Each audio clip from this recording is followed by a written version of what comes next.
ನಮಸ್ಕಾರ.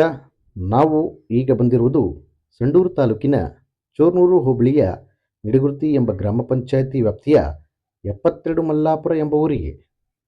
ಈ ಒಂದು ಗ್ರಾಮದಲ್ಲಿ ಸ್ವಚ್ಛತೆ ಮರೆಮಾಚಿದೆ.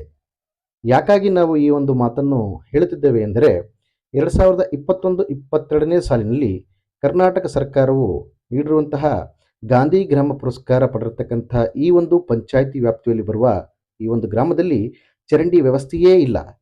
ಒಂದು ವೇಳೆ ಚರಂಡಿ ಇದ್ದರೂ ಸಹ ಇಲ್ಲಿ ಕಾಣದೇ ಇರುವಂತೆ ಮರೆಮಾಚಿದೆ.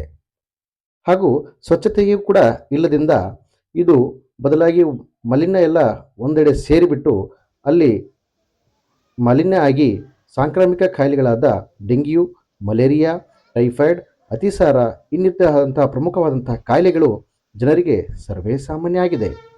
ಹಾಗಾಗಿ ಇಲ್ಲಿನ ಸ್ಥಳೀಯರು ಆಗಿರ್ತಕ್ಕಂಥ ಊರಿನ ಮಾಜಿ ಸದಸ್ಯರು ಆಗಿರ್ತಕ್ಕಂಥ ಬಸವರಾಜ್ ಅವರು ಎಲ್ಲ ಅಧಿಕಾರಿಗಳಿಗೂ ನಾವು ಮಾಹಿತಿಯನ್ನು ನೀಡಿದರೂ ಸಹ ಸ್ವಚ್ಛತೆ ಮಾಡುತ್ತಾನೇ ಇಲ್ಲ ಎಂಬ ಒಂದು ಆರೋಪವನ್ನು ಗಂಭೀರವಾದಂತಹ ಒಂದು ಆರೋಪ ಸಹ ಮಾಡಿದ್ದಾರೆ. ಹಾಗಾಗಿ ಇನ್ನಾದರೂ ಈ ಕಡೆ ಇಲ್ಲಿನ ಸಾರ್ವಜನಿಕರು ಹಾಗೂ ಸ್ಥಳೀಯರು ಈ ಒಂದು ಸಮಸ್ಯೆಯನ್ನು ಬಗೆಹರಿಸದಿದ್ದರೆ ಮುಂದೊಂದು ದಿನ ಉಗ್ರವಾದಂತಹ ಹೋರಾಟವನ್ನು ಮಾಡುವುದಾಗಿ ಸ್ಥಳೀಯರು ಆಡಳಿತ ವರ್ಗಕ್ಕೆ ಎಚ್ಚರಿಕೆ ಗಂಟೆಯನ್ನು ನೀಡಿದ್ದಾರೆ.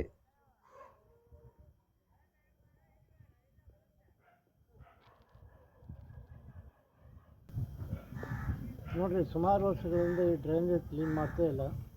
ಊರುಗಳ ನೀರೆಲ್ಲ ಬಂದು ಇಲ್ಲೆಲ್ಲ ಫುಲ್ಲು ಗಲೀಜಿಗೆ ಮನೆ ಇಟ್ಟು ತುಂಬ ಸೇರಿ ಎಲ್ಲ ರೋಗಗಳು ಭಾಳ ಕಾರಣ ಇದೆ. ಸೊಳ್ಳೆಗಳು ಸುತ್ತಮುತ್ತ ಜಾಸ್ತಿ. ಪಂಚಾಯತಿಗೆ ಸುಮಾರು ಯಾವ ಸದಸ್ಯರು ಗಮನಿಸ್ತಿರಲ್ಲ. ಇಬ್ಬರು ಮೂವರು ಪಿ ಡಿ ಅವ್ರು ಬಂದು ಸಹ ನೋಡ್ಕೊಂಡೋಗಿದ್ದಾರೆ, ಅವರು ಗಮನ ಹರಿಸಿಲ್ಲ. ಹಾಗಾಗಿ ನಮಗೆ ಭಾಳ ತೊಂದರೆ ಆಯಿತು. ದಯವಿಟ್ಟು ಇದನ್ನ ತಾಲೂಕು ಮಟ್ಟಕ್ಕೆ ತಿಳಿಸಿದ್ರು, ತಾಲೂಕು ಇವಾಗ ಸತ್ಯದಲ್ಲಿ ಅವರು ಗಮನಕ್ಕೆ ತೆಗೆದುಕೊಂಡಿಲ್ಲ.